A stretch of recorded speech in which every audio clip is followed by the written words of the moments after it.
February O-level exam එක එනවා ළඟම. ඉතින් ඔයත් මේ exam එකට face කරන්න ඉන්න student කෙනෙක් නම් මේ වීඩියෝ එක ඔයාට. බහුතරයක් අය O-level ගොඩ දාන්නෙම අන්තිම කාලෙදී. ඉතින් දැන් ඉවර වෙච්ච කාලය ගැන හිත ඉඳලා වැඩක් නැහැ. ඔයාට තියෙන්නේ මේ මොහොත විතරයි. ඉතින් දැන් ඉඳන් O-level exam එකට ready වෙන්නේ කොහොමද? exam එක ගොඩ දාන්නේ කොහොමද කියලා විතරක් හිතන්න. දවස් 50ක O-level plan එකක් steps 7කින් මම මේ වීඩියෝ එකේදී explain කරනවා. ඉතින් වීඩියෝ එක skip නොකර අන්තිම වෙනකම්ම බලන්න. පළවෙනි step එක self analysis. ඉතින් ඔයා දැනගෙන ඉන්න ඕනේ ඔයාට ලේසි subjects මොනවද, අමාරු subjects මොනවද කියලා. ඉතින් මේක හොයාගන්න නම් මුලින්ම වෙන A4 sheet එකක් අරගෙන ඔයාගේ subjects 9ම list එකක් ලියන්න. ලියලා කලින් term test එකේ ඉස්කෝලේදී ඔයා ගත්ත ලකුණු තියෙනවනේ. අන්න ඒ ලකුණු ටික ලියාගෙන ඊට පස්සේ ඒවා Aද Bද Cද නැත්නම් Sද failද කියලා වෙනම categorize කරලා ලියා ගන්න. එහෙම ලියාගත්තට පස්සේ ඔයා ආයි මේ list එක ලියන්න ඕනේ අඩු ඉඳන් වැඩිම ලකුණු තියෙන order එකට. ඉතින් මේ list එක අපි ඇයි හදාගන්නේ? මේ list එකෙන් ඔයාට හොයාගන්න පුළුවන් සතියක් තුල ඔයා වැඩිපුරම අවධානය දෙන්න ඕනේ මොන subject එකටද කියලා. හරි. දැන් දෙවෙනි step එක past paper analysis. මෙන්න මේ step එක ගොඩක් වැදගත් step එකක්. ඉතින් ඕක ඔයා carefully කරන්න ඕනේ. මේ step එකේදී ඔයා හැම subject එකටම වෙනම A4 sheet එකක් ගන්න ඕනේ. ඒ A4 sheet එක අරගෙන ඔයා ඒක sections 3කට බෙදන්න ඕනේ. ඒ sections 3කට බෙදලා ඉවර වෙලා 1 2 3 කියලා මාක් කරගන්න. 1 කියන section එකේ ඔයා ලියන්න ඕනේ ඒ subject එකේ වැඩිපුරම test කරලා තියෙන lessons, most tested lessons. section 2 එකේ ඔයා ලියන්න ඕනේ average tested lessons. ඒ කියන්නේ 2020 අහලා තියෙනවා, 21 අහලා නැහැ, 22 23 ආයි අහලා තියෙනවා. අන්න ඒ වගේ lessons ඒකේ ලියා ගන්න ඕනේ. ඊට පස්සේ තුන්වෙනි section එකේදී really tested lessons ලියන්න ඕනේ. ඒ කියන්නේ ඉඳලා හිටලා අහන lessons. මේක හරියටම වෙන්නේ මෙහෙමයි. part 2 paper එකේ බලන්න තියෙන essay questions සහ structured essay questions. හැම අවුරුද්දෙම එකම lesson එකෙන් questions අහලා තියෙනවා නම් අන්න ඒ lessons ටික section 1 කොටසේ ඔයා ලියා ගන්න ඕනේ. අර කලින් කිව්වා වගේ අවුරුද්දක් දෙකක් skip කරලා අනිත් හැම සැරේම අහලා තියෙනවා නම් ඒක section 2 එකේ ලියන්න ඕනේ. අහලම නැති lessons ටික ඔයා section 3 එකේ ලියා ගන්න ඕනේ. ඉතින් මේ විදිහට ඔයා හැම subject එකටම A4 sheets 9ක් ready කරගන්න ඕනේ.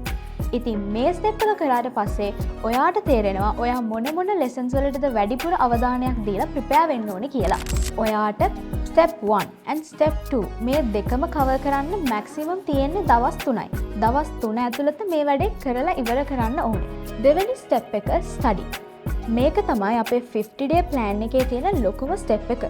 මේකට දවස් 20ක කාලයක් තියෙනවා. ඉතින් මේ step එකේ ඔයා කරන්න ඕනේ මොනවද? මේ step එකේදී අර කලින් ඔයා section 1 and 2 වලට වෙන් කරගත්තනේ සමහර lessons හැම subject එකේම. ඉතින් ඔයා මුලින්ම එක subject එකක් තෝරගෙන ඒ subject එකේ ඔයා section 1 and 2 වලට වෙන් කරගත්ත lessons වලින් ඔයාට හොඳ understanding එකක් තියෙන lessons මොනවද? ඔයා හරියට දන්නේ නැති lessons මොනවද කියලා ඔයා වෙන් කරගන්න ඕනේ. ඔයාට හොඳ understanding එකක් තියෙන, ඔයා හොඳට ඉගෙන ගත්ත, ඔයාට confidence තියෙන lessons තියෙනවනේ. අන්න ඒ lessons වල classes වල දීපු tunes, classes වල දීපු summaries, ඉස්කෝලේ තියෙන notes, ඊට පස්සේ ඔයා ගාව ඒ lesson එකට අදාළ revision papers මේ වගේ දේවල් තියෙනවා නම් ඒවා ආයි පොඩ්ඩක් revise කරලා practice කරගන්න. දැන් අර ඔයාට understanding එකක් නැති lessons තියෙනවනේ. අන්න ඒ lessons ටික ඔයා හොඳට ආයෙ ඉගෙන ගන්න ඕනේ. එතකොට ඒකට ඔයාට ඉස්කෝලේ ඉන්න subject teacher ගෙන් හරි ඔයා tuitions යන teacher ගෙන් හරි guidance එකක් ගන්නම වෙනවා. ඊට පස්සේ ඔයාට කරන්න තියෙන්නේ ඒ lessons හොඳටම කියවලා ඔයාගේ textbook එකේ ඒ lessons ටික හොඳටම කියවලා ඒකෙන් පොඩි summary එකක් ගහගන්න. summary එකක් ගහන්න කිව්වම පොතේ තියෙන ඔක්කොම හැල්ල පිටින් ලියන්න යන්න එපා. summary එකේ තියෙන්න ඕනේ maximum පිටුවයි නැත්තම් පිටු එකමාරක් වගේ කොටසක් විතරයි.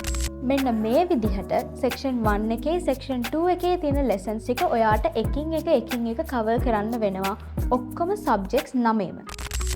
දැන් finally මේ හැම lesson එකම ඔයා මේ විදිහට summarize කරලා නැත්තම් හොඳට ඉගෙනගෙන cover කරන් යන ගමන් ඔයා ඒ lesson එකට අදාළ ප්‍රශ්න class එකේ ඒ lesson එකට අදාළව දෙන unit test worksheet activity sheets මේ හැම දෙයක්ම ඔයා try කරලා බලන්න ඕනේ. දැන් finally ඔයා subject එකෙන් subject එකට එක එක lessons ගන්න revise කරගෙන යනකොට ඒ lessons වලට අදාළ අනිවාර්යයෙන්ම ප්‍රශ්න set එකක් ඔයා කරන්නම ඕනේ. ඒක classes වලින් දෙන ප්‍රශ්න set එකක් වෙන්න පුළුවන්. ඔයාම හදාගත්ත ප්‍රශ්න set එකක් වෙන්න පුළුවන්. ඉස්කෝලෙන් හම්බ වෙච්ච එකක් වෙන්න පුළුවන්. හැබැයි අනිවාර්යෙන් ඔයා questions practice කරන්නම ඕනේ. ඉතින් මේ විදිහට වැදගත්ම lessons ටික හොයාගෙන subjects 9ම ඔයාට cover කරන්න දවස් 20ක කාලයක් තියෙනවා. ඉතින් ඔයා දවසකට maximum subjects 3ක් නැත්නම් minimum subjects 2ක් හරි කරන්න ඕනේ. subjects timetable එකට දාගන්න ඕනේ මෙන්න මෙහෙමයි. ඔයා අමාරු subjects 2ක් කවදාවත් එකම දවසකට දාන්න එපා. උදාහරණයක් ගත්තොත් maths science දෙකම එකම දවසේ කරන්න හදන්න එපා. maths සිංහල ඒ දෙකත් එකම දවසේ කරන්න හදන්න එපා. දැන් maths එක්ක ICT වගේ දේවල් දාන්න. නැත්තම් ආගම history ඔන්න මේ වගේ පොඩ්ඩක් theory based lazy subject එකක් maths වගේ එකත් එක්ක pair කරන්න. science කරද්දි science එක්කත් lazy subject එකක් pair කරන්න. මේ විදිහට එක අමාරු subject එකක් එක lazy subject එකක් pair කරන්න.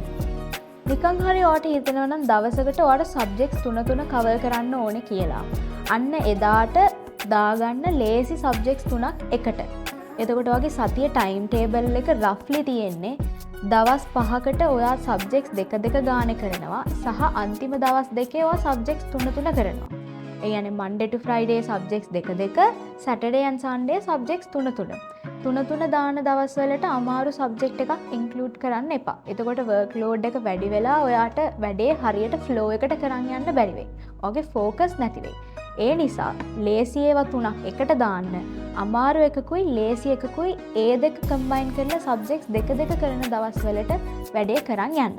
ඊළඟට step 4 pass paper practice. ඉතින් මේ step එකේදී ඔයා අඩුම pass papers අවුරුදු 5ක්වත් කරන්න ඕනේ. හැම සබ්ජෙක්ට් එකටම මේක කම්පල්සරි. හරි. පාස් පේපර්ස් කරන්න ඕන විදිහ මෙන්න. පාස් පේපර්ස් වල ඔයා පටන් ගන්න ඕනේ part 2 paper එකෙන්. ඒ කියන්නේ essay questions සහ structured essay questions වලින් තමයි ඔයා වැඩේ පටන් ගන්න. ඔය sheet එකේ categories 3ට බෙදලා lessons ඔයා ලියා ගත්තනේ. අන්න ඒකේ category 1 lessons තමයි ඔයා මුලින්ම කරන්න ඕනේ. ඊට පස්සේ category 2 lessons. category 1 එකෙන් lesson එකක් pick කරන්න. ඒ lesson එකට අදාළ essay questions හැම අවුරුද්දෙම අරගෙන වෙන වෙනම order එකට කරගෙන යන්න. 2020 question එක, 2021 question එක, 2022 question එක මේ විදිහට order එකට කරගෙන යන්න ඕනේ. මේක කරද්දී ඔයා තනියෙන් answer එක ලියලා ඊට පස්සේ ඒක pass paper book එකේ තියෙන marking scheme එකෙන්ම check කරලා බලන්න. ඉතින් මේ විදිහට කරගෙන යනකොට ඔයාට මොනවා හරි question එකක් වැරදුනහම නැත්තම් මොකක් හරි එකකට answer එක මතක නැත්තම් ඒක skip කරලා අනිත් questions ටික කරගෙන යන්න. දැන් ඔයා 2020 paper එක කරනවා කියමුකෝ. ඒකේ මොනවා හරි lesson එකක question එකක් දැන් ඔයා කරනවා. ඔයා කරගෙන ඉන්න ගමන් ඔයා මොකක් හරි ප්‍රශ්නයකට උත්තරේ දන්නේ නැත්තම් ඔයාට ඒ concept එක මතක නැත්තම් ඒක skip කරලා ඒකේ අනිත් තියෙන parts ටික කරගෙන යන්න. marking scheme එක refer කරද්දී answer එක බලලා ලියා ගන්න. ඊට පස්සේ ඔයාගේ ඒ lesson එකට අදාළ notes තියෙනවනේ. ඒ notes ආයෙත් අරන් revise කරලා understand කරගන්න. ඉතින් මේ විදිහට ඔයා pass papers කරගෙන යනකොට ඔයා වෙනම A4 sheet එකක් තියාගන්න ඕනේ. මේ A4 sheet එකේ ඔයාට වැරදෙන question එක, ඒකේ හරි answer එක, ඒක වැරදුනාට හේතුව වෙන වෙනම ලියාගෙන යන්න ඕනේ. ඉතින් මේ විදිහට pass paper practice step එක ඉවර කරන්න ඔයාට තියෙන්නේ දවස් 10ක්. දවස් 10 ඇතුළත මේ වැඩ ටික ඉවර කරන්නම ඕනේ. දැන් step number 5. මේකෙදි අපි කරන්නේ MCQ practice එක. මේකට ඔයාට දවස් 7ක් තියෙනවා. මෙන්න මේ step එකේදී ඉතින් දන්නවනේ කලින් part 2 paper එක තමයි ඔයා practice කළේ. දැන් ඔයා part 1 paper එක තමයි practice කරන්න හදන්නේ. ඉතින් අර category 1 and 2 වල තියෙන lessons බොහෝමයක් හරියට ඔයාට දැක ගන්න පුළුවන් MCQs වලදී. ඉතින් මේ හැම MCQ එකක්ම කරද්දී පුළුවන් තරම් try කරන්න 35න් ඉහළ score කරන්න.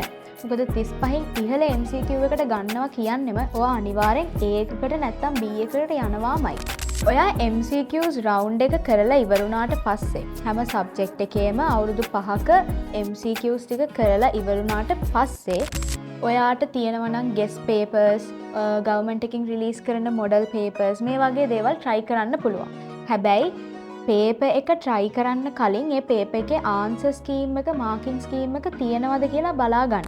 මොකද මාකින් ස්කීම් එකක් නැති පේපර් එකට ඔයා කාලේ නාස්ති කරගෙන පැය 5ක් පැය 3ක් පේපර් එක ලියලා වැඩක් නැහැ. ඔයාට ඒක චෙක් කරගන්න බැරි නම්. ඉතින් මේ දවස් 7 අවසානයේදී ඔයා ඕල්රෙඩි අන්තිම අවුරුදු 5 පාස් පේපර්ස් වටයක් කරලා ඉවර වෙලා ඇති. ඔයාට මොනවා හරි ප්‍රශ්නයක් දැක්කට පස්සේ ඔයාට හිතේ උත්තරේ මැවෙනවා නම් එහෙනම් ඔයා උත්තරේ ලියලිය කාලේ නාස්ති කරන්න ඕනේ නැහැ. ඔයා ඒ ක්වෙස්චන් එක ස්කිප් කරලා අනිත් ක්වෙස්චන් එකට යන්න පුළුවන්. පුළුවන් තරම් මනසින් උත්තර හදන්න try කරන්න. මොකද අපිට කාලය ගොඩක් වැදගත්. අපි මේ දවස් ගානකට මේ දේවල් වෙන් කරගත්තට හැමෝම එක ස්පීඩ් එකකින් වැඩ කරන්නේ නැහැ. ඉතින් මෙන්න අපේ step 6 එක. exam rehearsal. මෙන්න මේ ස්ටෙප් එකේදී ඔයා කරන්න ඕනේ exam conditions යටතේම ඔයා paper practice එක කරන්න ඕනේ. මේකෙත් ඔයා pass papers ම තමයි use කරන්නේ. අන්තිම අවුරුදු 5 papers විතරයි ඔයා ගන්න ඕනේ. ඊට වඩා කරන්න පුළුවන් නම් හොඳයි. හැබැයි minimum අන්තිම අවුරුදු 5 papers ඔයා ගන්න ඕනේ. time එකක් තියාගන්න, අතට watch එකක් බැඳ ගන්න, අන්න exam එකට ගිහිල්ලා ඔයා හරියට ඇත්තටම exam එක ලියන විදිහටම ලියන්න ඕනේ.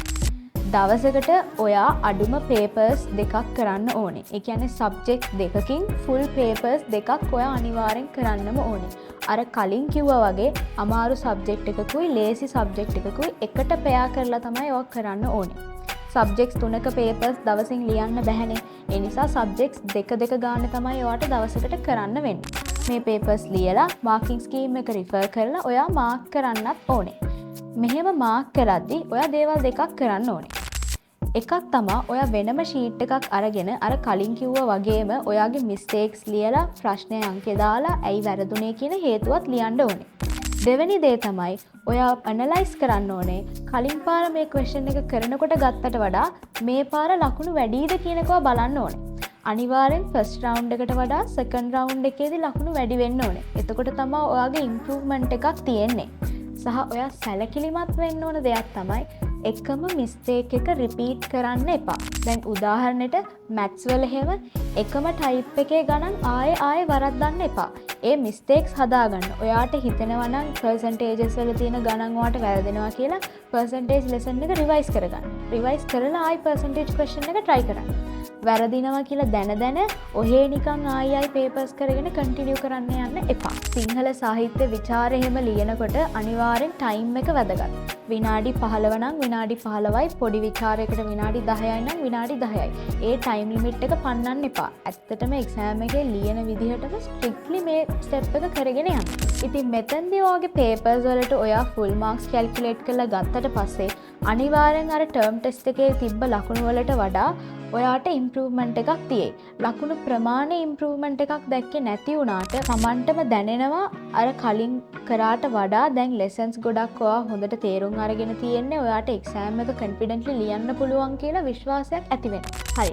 දැන් එක්සෑම් රිහර්සල් ස්ටෙප් එක ඉවර වෙද්දී ඔයා එක්සෑම් එකට රෙඩි වෙලයි ඉන්නේ. දැන් අන්තිමට ඔයා කරන්න තියෙන්නේ රිවයිස් එක. පටන් ගන්න ඔයගොල්ලන්ට රිලිජන් වලින්නේ. ඉතින් ආගමට අදාළ නෝට්ස් ටික එක්සෑම් එකට කලින් දවසේ රිවයිස් කරගෙන යන්න. සහ අර මම කලින් ලියන්න කිව්වනේ A4 sheets වල අර වැරදෙන questions වෙනම අන්න ඒ sheet එකත් ආයෙත් රිවයිස් කරගෙන යන්න. ඒ subject එකට අදාළ sheet එක ඒ එක්සෑම් එකට කලින් දවසේ රිවයිස් කරගන්න. ඕනේ නම් ඔයාට මොනවා හරි පාස් පේපර් එකක් select කරලා ඒ පේපර් එක එක්සෑම් එකට කලින් දවසේ try කරලා යන්න පුළුවන්. හැබැයි ඊට වඩා ඔයාට තියෙන notes, short notes, ඔය questions, practical test, unit test ඔය වගේ පොඩි දේවල් ටිකක් revise කරගෙන යන එක හොඳයි. ඉතින් ඒක තමයි අපේ අන්තිම step එක. දැන් ඔයගොල්ලන්ට මම additional tips ටිකක් කියන්නම්. හැමෝටම තියෙන ප්‍රශ්නයක් තමයි සාමාන්‍යයෙන් හොඳට ඉගෙන ගන්න ස්ටුඩන්ට් කෙනෙක් නම් දැන් සබ්ජෙක්ට්ස් 9න් සබ්ජෙක්ට්ස් 7කට 8කට විතර 75න් ඉහළ ගන්න එක්කෙනෙක් නම් පාස් පේපර්ස් විතරක් කරාම ඇති නේද කියලා අහනවා. ඒකට කියන්න තියෙන්නේ ඔව් ඒ වගේ අයට ඇති. පාස් පේපර්ස් විතරක් ප්‍රැක්ටිස් කරාම ඇති. හැබැයි ඊට වඩා අඩුවෙන් ලකුණු මට්ටම් වල ඉන්න අයට අනිවාර්යෙන් ඒගොල්ලෝ තියරි රිවයිස් කරන්න ඕනේ. පාස් පේපර්ස් විතරක් ප්‍රැක්ටිස් කරාම වෙන්නේ අර ලෙසන්ස් වල තියෙන කන්සෙප්ට්ස් කවදාවත් ඔළුවට ගිහින් නැහැ. ඒව හොඳට තේරුම් අරගෙනත් නැහැ.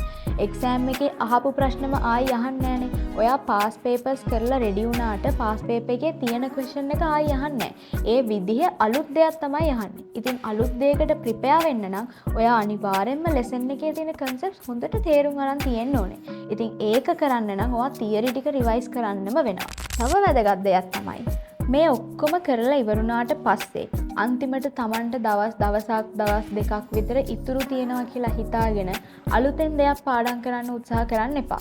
මේ වෙලාවේදී ඔයා කරන්න ඕනේ ඔයා දන්න ටික පොලිෂ් කරන එක. අලුතෙන් දේවල් දාගන්න එක නෙමෙයි.